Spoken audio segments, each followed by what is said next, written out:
Welcome. It's very, very good to see so many of you today for this At the Forefront session. Thank you, everyone, for joining us. It's been incredibly popular, and I'm not surprised, and you won't be disappointed because this is going to be a really great conversation.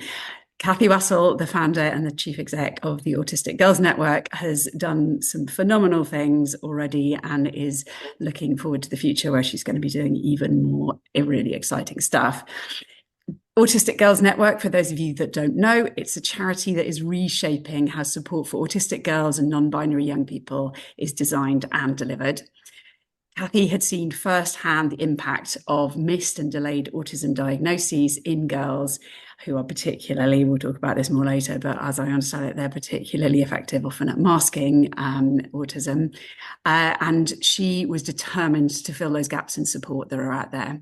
So since 2021, the Autistic Girls Network has played a key role in shifting understanding of neurodiversity through peer support, mentoring, and training. And their impact is just growing by the day. She is a leading researcher and advocate in the space and has more recently channeled that ambition into launching The Haven, which is, as far as I'm aware, the first and only online school that is dedicated to providing a neuro-affirming education for neurodivergent students. There is so much exciting questions that I have to ask you on all of this. But Cathy, thank you so much for joining me today.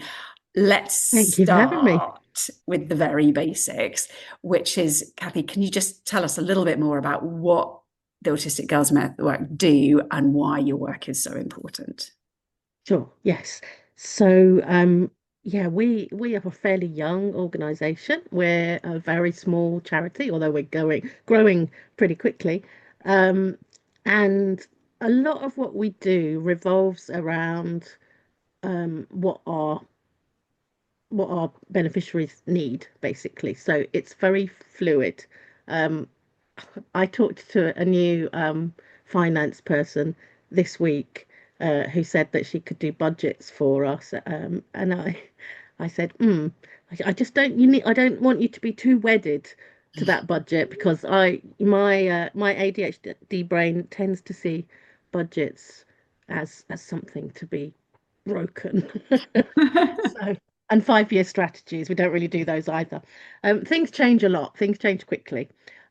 We have a Facebook support group, which has 35,000 in it at the moment, and it grows very quickly. So the makeup of that group, also changes as well.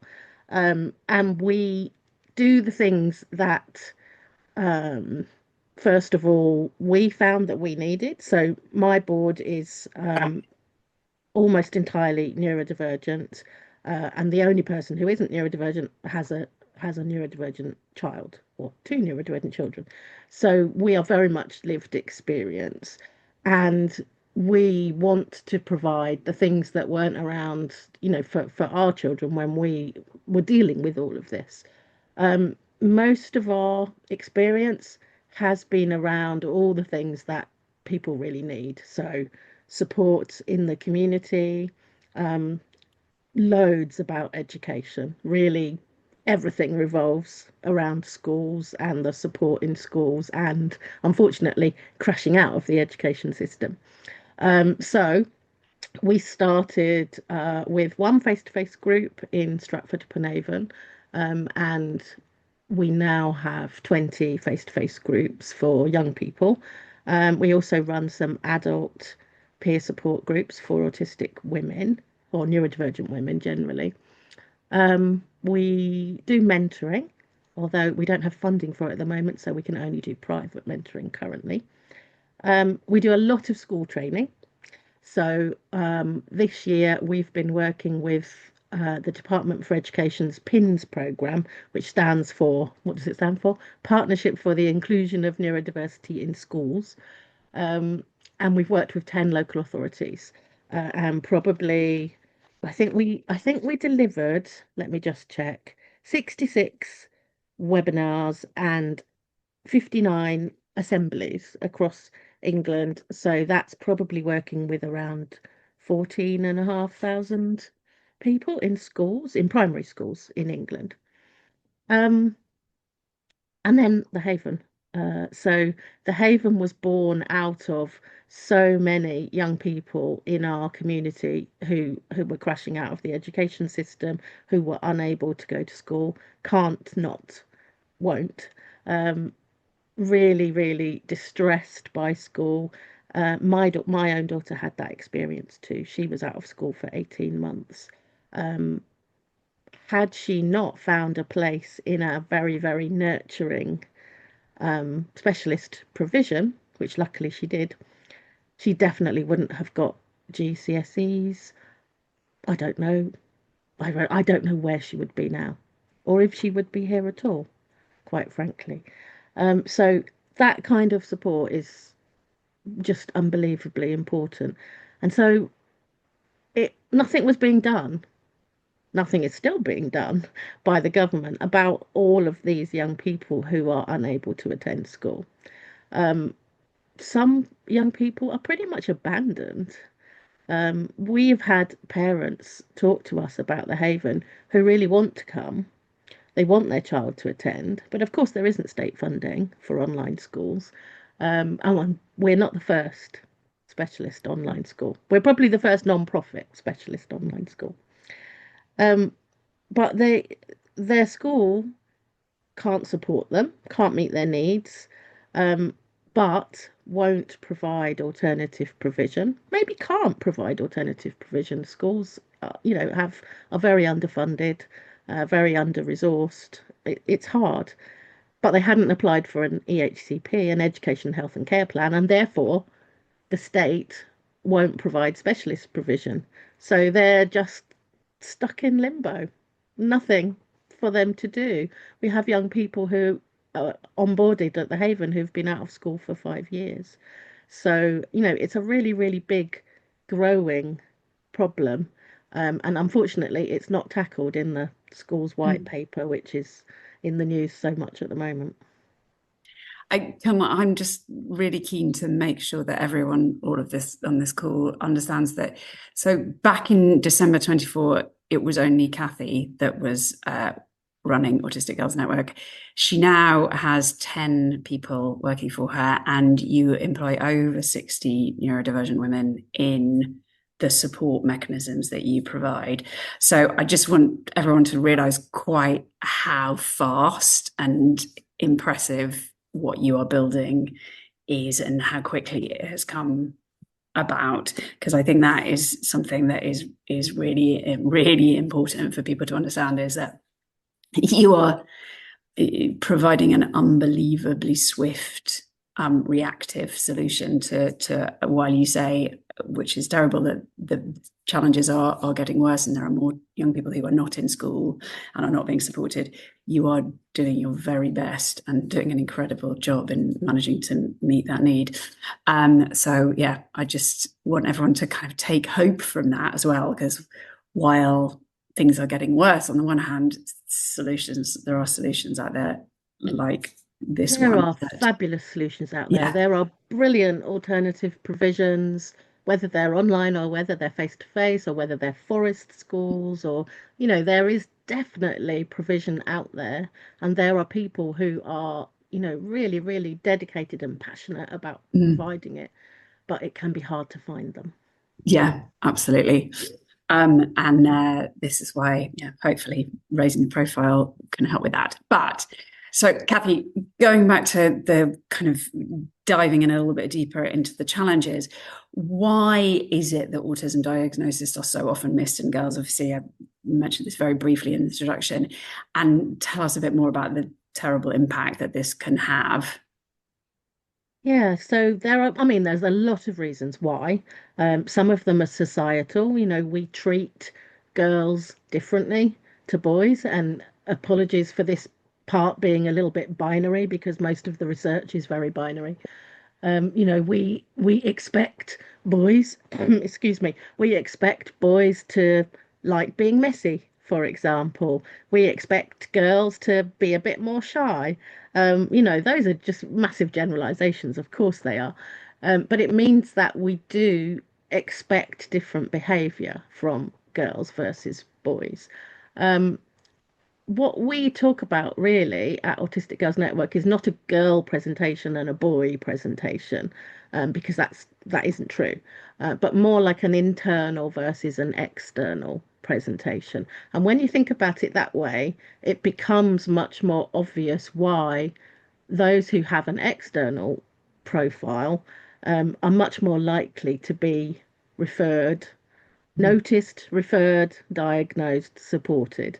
And those who have a more internal profile, and they are keeping it all inside, that's the title of our white paper, Autism Girls and Keeping It All Inside, which is free to download on our website. Um, that is why they are getting missed more, because they are keeping it all inside until they can't anymore. Um, and girls are diagnosed on average, or were, this might have changed slightly because the research is a little bit out of date, but girls are diagnosed on average 6 years later than boys. And 80% of autistic girls are still undiagnosed by the age of 18. So that means they've gone their whole education career Yeah. without any recognition, and that means without any support as well. Unfortunately, the reasons why this happens can be down to masking. So masking is when we try desperately, usually, to fit in with our peers. It's often, especially in children, it's often unconscious. It's not deliberate. It's almost like a safety mechanism, a safeguarding mechanism, where your brain tells you you need to fit in. You don't want to stand out, because people who stand out get bullied, get othered. And so autistic children who have an internal profile do often grow up feeling quite othered, feeling quite weird, feeling like they don't fit in. Unfortunately, somehow society still finds a way for them to be quite bullied. The statistics for bullying of autistic children in school are really high. Something like 80% of autistic children are bullied in school. Um, but they don't necessarily need to have been recognised as autistic to be bullied, unfortunately. Um, when I did I did a master's on autism, and there is a checklist in our white paper about an internal profile. And it has all kinds of things on it. Nobody would ever expect to tick every box on the checklist. There are some really odd things on there. So one of them was may pretend to be a cat or other animals. And that actually, when I did my dissertation about the checklist, that got, unsurprisingly, that got the least agreement with it. I think it was something like 39%. There were 1,100 respondents, and I think something like 39% of them agreed with wanting, pretending to be a cat or other animals when they were a child. However, when we published the white paper, that point was what we got the most reaction to, with people saying, "How did you know? I feel so seen. Yes, absolutely, that was me." So I don't know, it's funny, isn't it? Yeah. You'll never find a checklist that will meet every single person with every single point on it. But most of them had a lot of agreement. How is this work and the research that you've done and all of this informed? How does that inform what you do at Autistic Girls Network that is different to other sorts of provision support that has out there or I mean, I originally offered think out there? increasingly there are non-profits, CICs, etc., who are neurodivergent led and who are trying to be very neuro-affirming.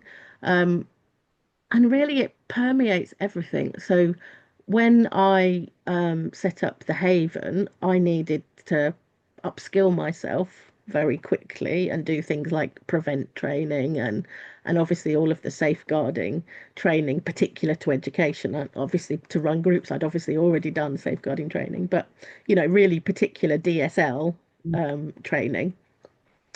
And I went to one local to me, a 2 day safeguarding lead training. And most of the training was so ableist. It was so, it was very much written in a completely neurotypical framework where things like, for example, examples of emotional abuse or examples of various different kinds of abuse, and the red flags for them would be if someone doesn't make eye contact, for example. And when it happens, when it's just one thing, you can let it go. Mm. But when you've got a list of 20 different red flags for a particular kind of abuse, and 12 of them are autism traits, Mm. then you start to think, actually, this training is really, really ableist. And Mm. it's telling people that those are signs of abuse. And yes, they might be, but they might Mm. also be that person is neurodivergent or autistic. Where for some people, we're all different, of course. Every autistic person is different, just as Mm. everyone on the planet is Yeah. unique. But for some autistic people, making eye contact can be physically painful.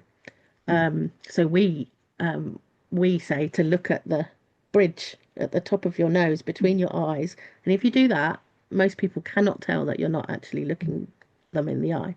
But that's much less painful. Mm. So, all kinds of things like that. And especially when we're doing school training, bringing up things like that, which make people realize that their own experience of the world is not the only right one.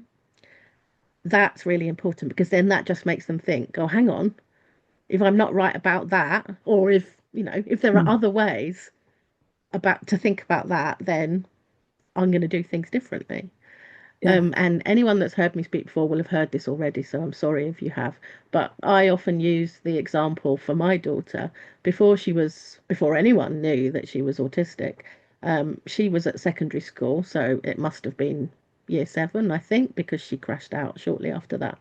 But she was in a science class and they were doing an experiment to create a sound that only animals could hear.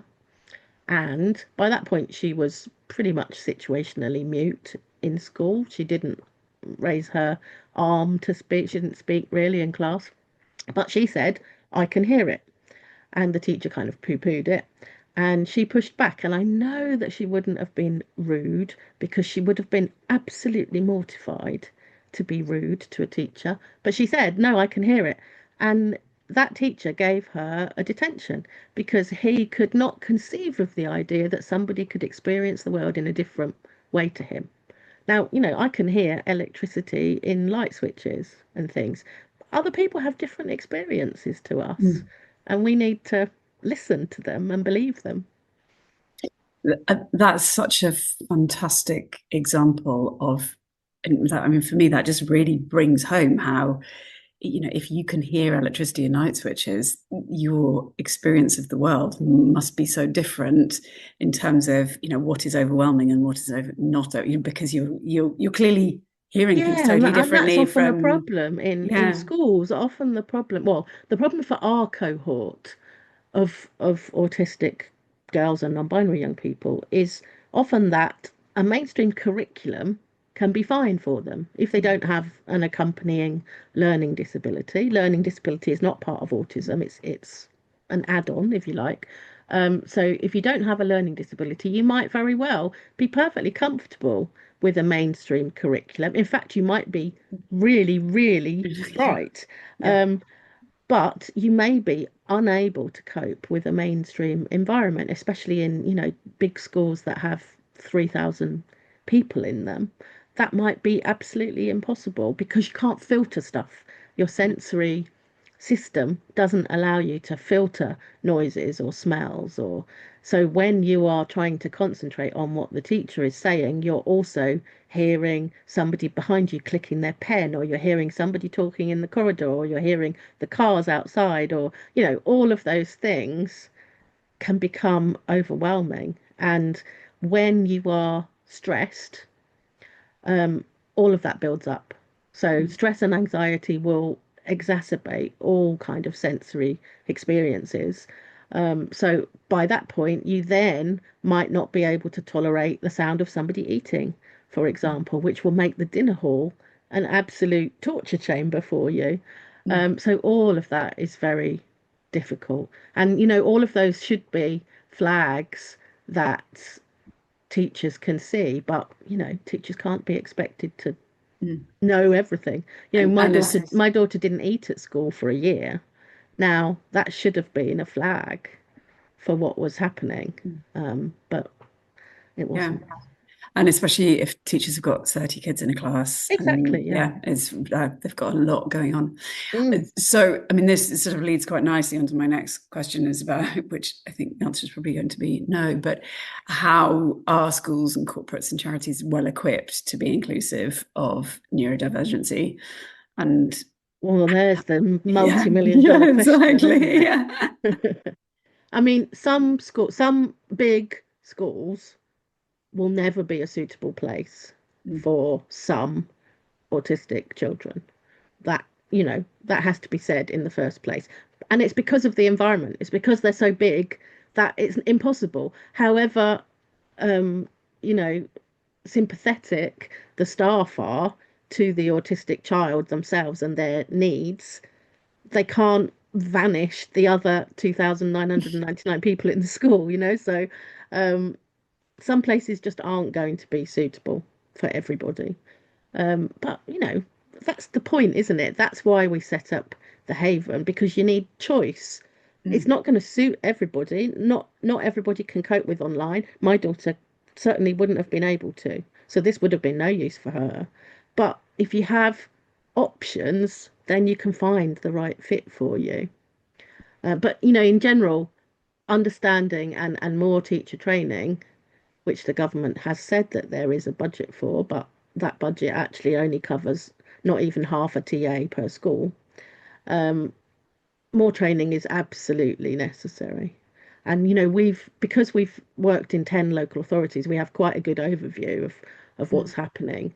And there is still, although attitudes have changed and awareness has changed, I would say there's still a big gap in understanding.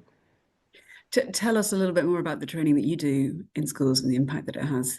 Yeah, so a lot of what we've been doing for PINS has been around whole school neurodiversity. Sorry, just tell everyone what pens for those who So aren't. that was for Partnership for the Inclusion of Neurodiversity in Schools. So that's a Department for Education funded pilot that's Yeah. running in English primary schools. They have to volunteer, but quite a lot of them have. Mm, So it runs in every local authority. Um, And the point of it is it's not just about autism, it's about all kinds of neurodivergence. And the point of it is to, upskill everybody.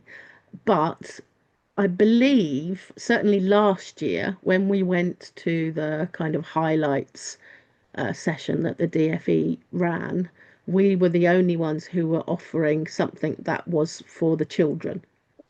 Everyone else was offering something for staff or for parents, but not for the children. And so we don't, I can't bear the word intervention, which is what is used so often for neurodivergent children in school or children with SEND generally. And it's just such a horrible word, isn't it? But we believe that our most important training, we offer lots of different training, but our most important training is the whole school neurodiversity training, where we're going in and we're talking to everybody. It's not an intervention to children with SEN. It's going to mm, talk to everybody to get them to understand better. And we use in our assemblies, we talk about the double empathy problem, which is a theory which was thought up by an autistic researcher called Dr. Damien Milton. And it's about communication being two-way and it not being a deficit for autistic people to communicate in a different way. And so for um, primary classes, primary assemblies, we use the analogy of the squirrels and the beavers. And it's all very interactive. And part of the audience, maybe just reception class, we say that you're squirrels and you can only speak squirrel. And the rest of the school, we say, well, you're beavers and you can only speak beaver. So you can only say squirrel, squirrel, squirrel, and you can only say beaver, beaver, beaver. And then we give them 10 seconds to talk to each other, but they can only talk in squirrel or beaver. And then afterwards we say, well, so did you understand each other? And they look at like you're mad. Of course we didn't understand each other. So then we say, well, whose fault do you think it was? And sometimes they say it's nobody's fault. And sometimes some children from the majority group say that it's the squirrel's fault because they're the minority. Well, they don't say that, but that's what they mean. Mm.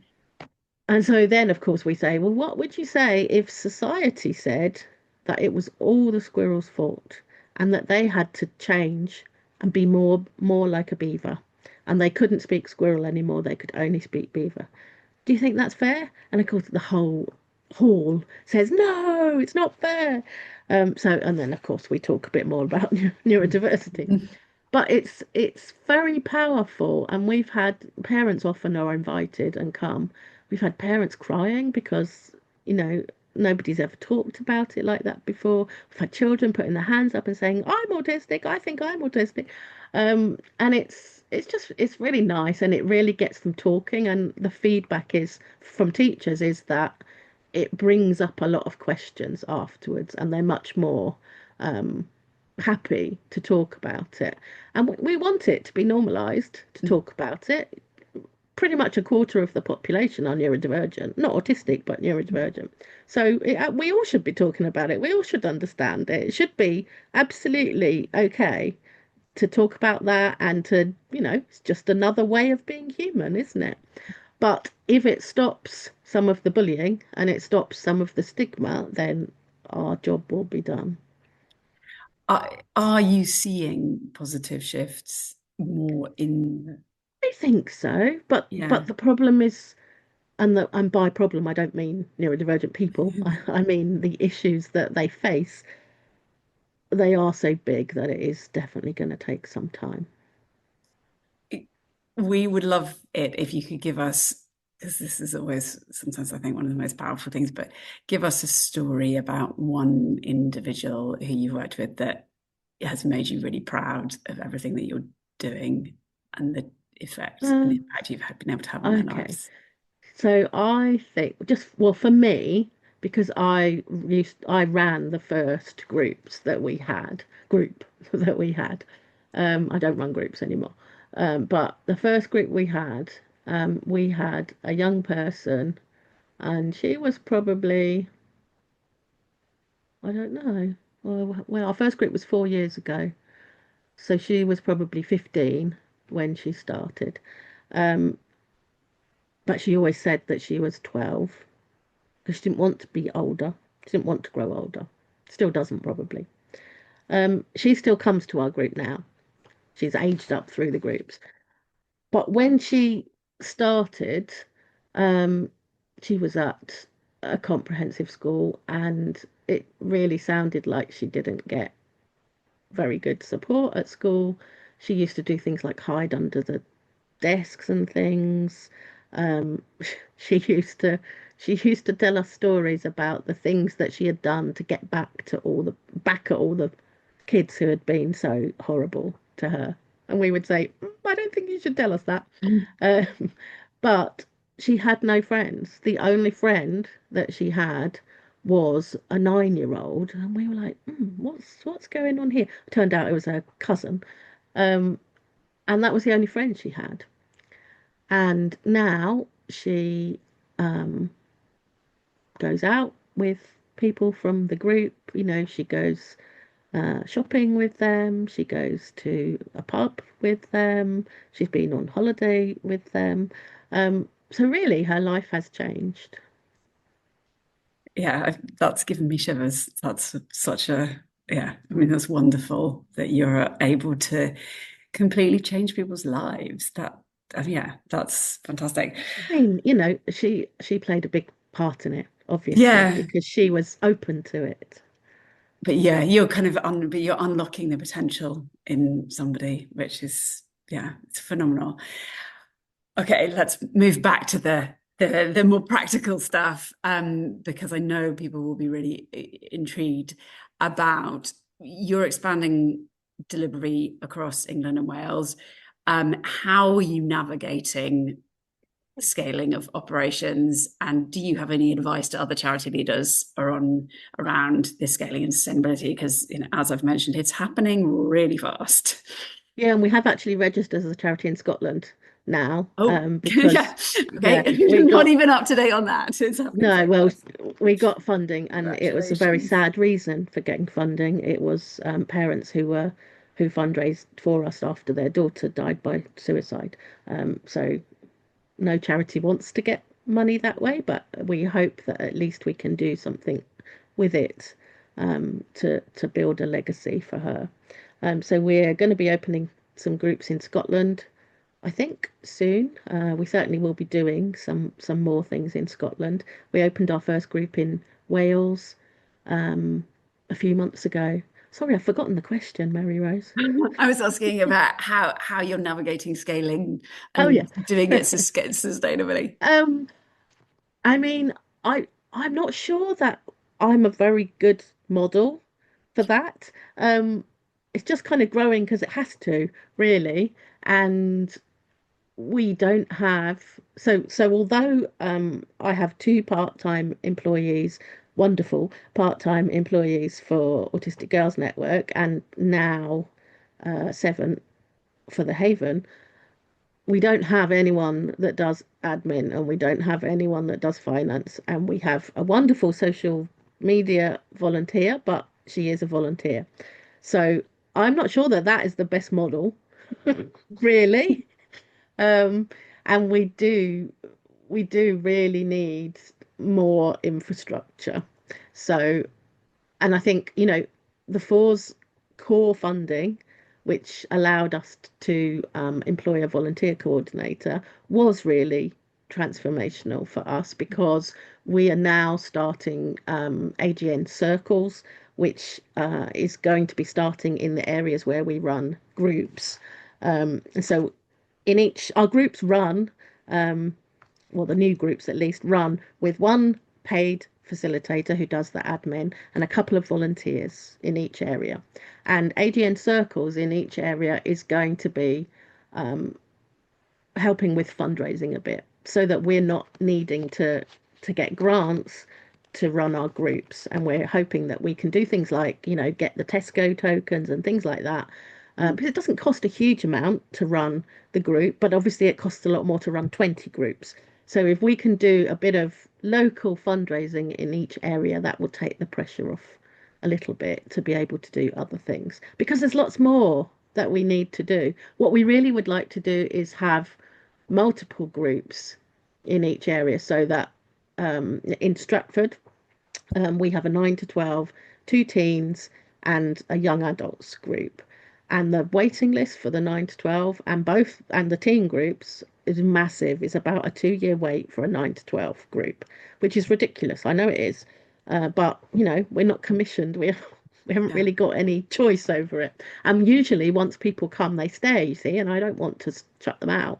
So, what I envisage is that they age up through the groups, and then when they get to 18, I would really like to be offering something further for them. So, we want to um, get in with local employers and start supported apprenticeships and internships and things like that, but we're not there yet.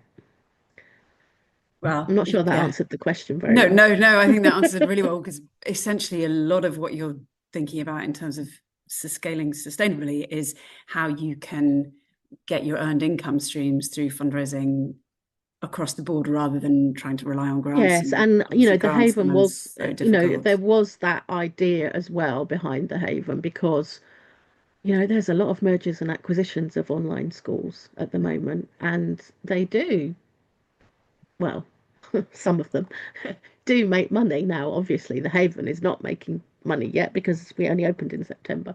But the idea is that eventually it will be an income stream for Autistic Girls Network. Although I suspect that it will become its own Yeah.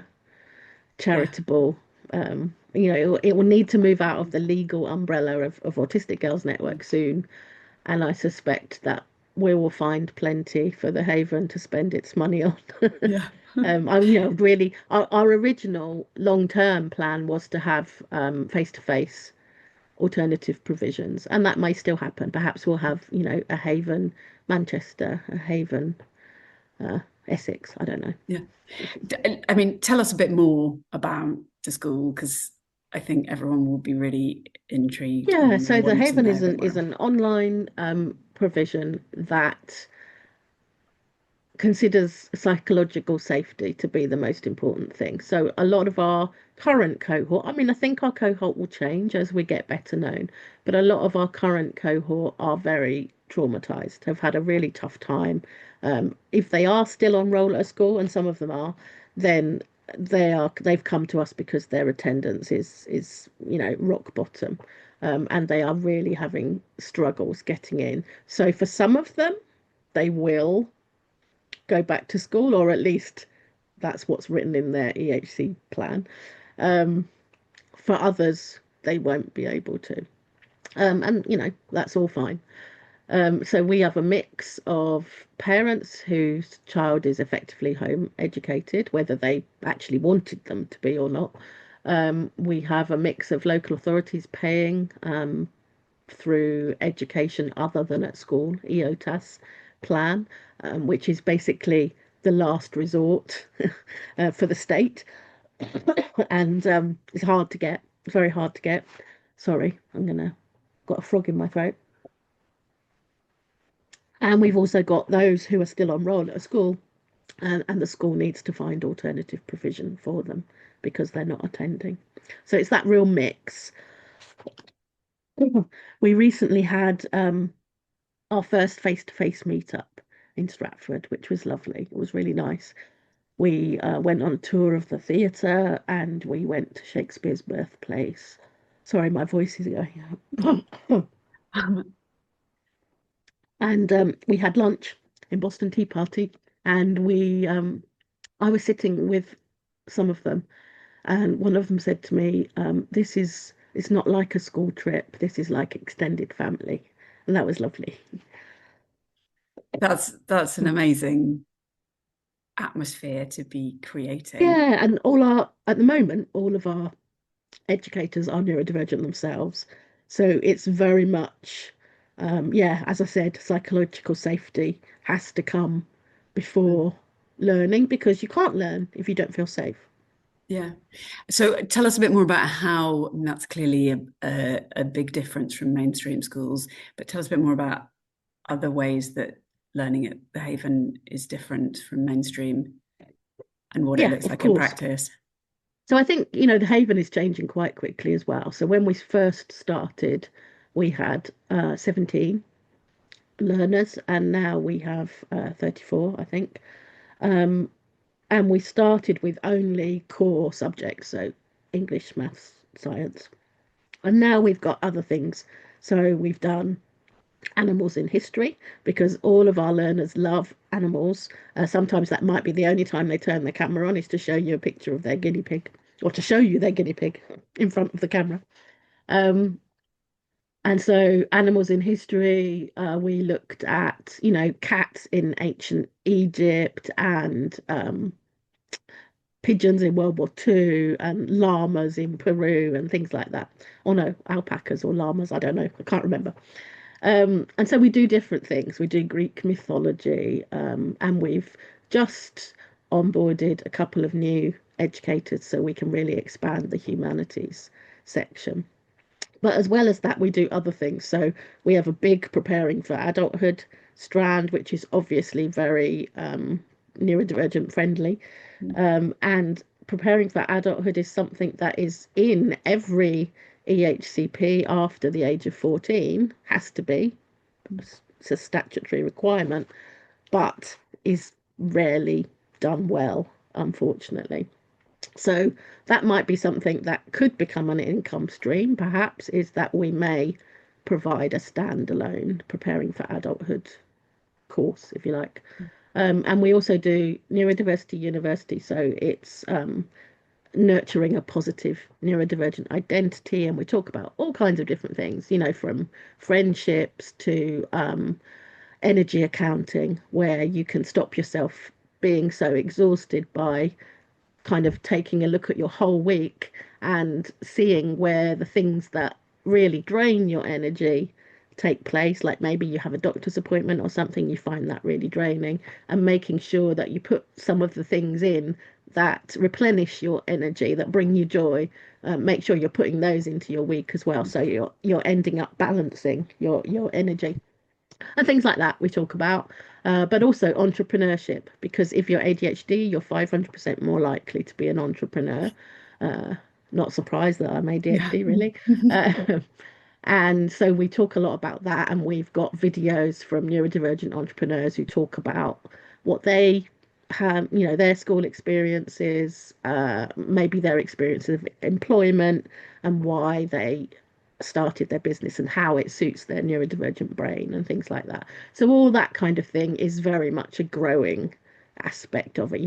We'll be adding to our um, records of all of that. And if anybody wants to, if anyone is neurodivergent and wants to make a video for us, then please contact me.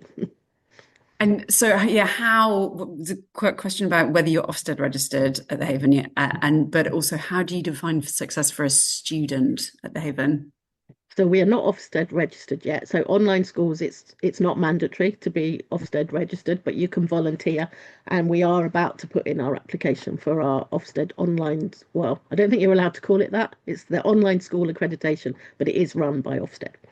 Um, so yeah, that's about to happen. We're just putting all of our uh, ducks in a row for that. Um, And success really is defined individually, because it's going to be different for every young person, because it depends where they started. Um, but we have a framework, and it starts with safety, and then it works its way up through other kind of criteria like belonging, and really learning is at the top. It's not at the bottom of that pyramid. It's at the top. And of course, we've only had learners since September. So, we haven't had anybody graduate yet or anything like that. But, we count the small wins. We count someone turning their camera on, or somebody, attending more, or somebody wanting to tell us about a project. Um, those kind of things are what we measure success by. But it's generally, as they join us, they get more and more engaged. And then we have something like Project Week, which we had in the last week before we broke up for Easter. And, it was brilliant to see some of the things that they did during Project Week. Totally amazing things. We had one young person in the first term who loves crafting, but also loves science. And they were studying the heart in science.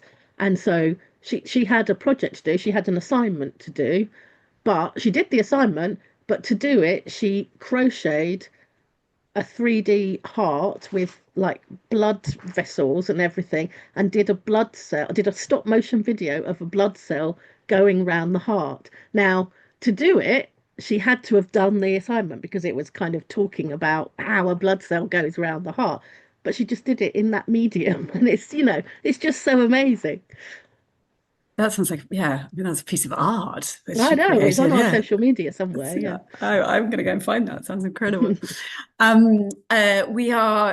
could have this conversation for hours, but I am very aware of the time. So I just want to ask you, we can stay on for people who've got questions, we can stay on later, but what's next for Autistic Girls Network and for the Haven? And also, Oh, what can people on this call do to help further your mission? What's your call to action? Is there any specific help that you need at the moment, or things you're trying to get moving that you'd love to meet more people yeah. doing? So for the Haven, Things. we may be looking to partner with people. We don't have investment. We are only funding it from the charity. So the need is massive, the demand is massive, but we can't suddenly onboard 200 new learners No. And because we don't have the infrastructure yeah, around it. You mentioned to me that you've had inquiries from Australia and from the Yeah, US for. yeah, South Africa, Canada, New Zealand, Dubai, Arab Emirates. Yeah, we've had inquiries from everywhere, and we've had a learner from Dubai and from Ireland and from Denmark. So I mean, yeah, the possibilities are endless, but I kind of can't think about that bit yet. So yeah, there may be some asynchronous. So it's all live lessons at the moment, but there may be some asynchronous stuff in our future. There may be face-to-face places in our provisions in our future. Um, I think for the Haven, we need to steadily grow because I don't want to do anything to jeopardize our current learners. And if there were a sudden influx, then that would be very distressing for them. So, slow, sustainable growth is what we're after for the Haven. For Autistic Girls Network, more groups, more adult peer support groups, more school training because that is the key to changing understanding and changing people's attitudes. Which is, if people's attitudes change, a lot of the problems that autistic people face would disappear. It's not inevitable that you have to be anxious and depressed and, have real difficulty. I mean, employment figures for autistic people are terrible. However, those statistics don't include the large proportion of autistic adults who are undiagnosed and perfectly happy in their jobs. But also, if employers understood better how to have a neurodivergent friendly workplace, a lot of those issues would also disappear. So I think it's really important that we're not talking about negative things all the time. Yes, a lot of our young people have had a lot of struggles. A lot of our adults have had a lot of struggles and wish that they had recognised their neurodivergence earlier. But equally, my husband's doing a PhD on autistic joy. There are really, really positive things about being autistic, and it's important that they're championed too. I suspect I didn't actually answer your question at all. I'm No, sorry. you definitely did, but the one thing that you haven't necessarily given it is our call to action. Like, is there any help Oh that yes. you'd like to shout out Yeah, about? I mean, we welcome volunteers. We welcome, I'm sure Nikki, who I think I just saw on this call, who is our fantastic social media manager. I'm sure she would love some more social media volunteers. Um, but also spreading the word is just as good. So if you know people, who might benefit from the Haven, for example, send them our way. If you know people who would love to run a group and would also be happy to do a tiny bit of fundraising, send them our way. All of those things are really important. And just so people realize what you mean around fund, like how much does it cost to run one group for a year? It costs about 5,000 to run a Yeah. group for a year.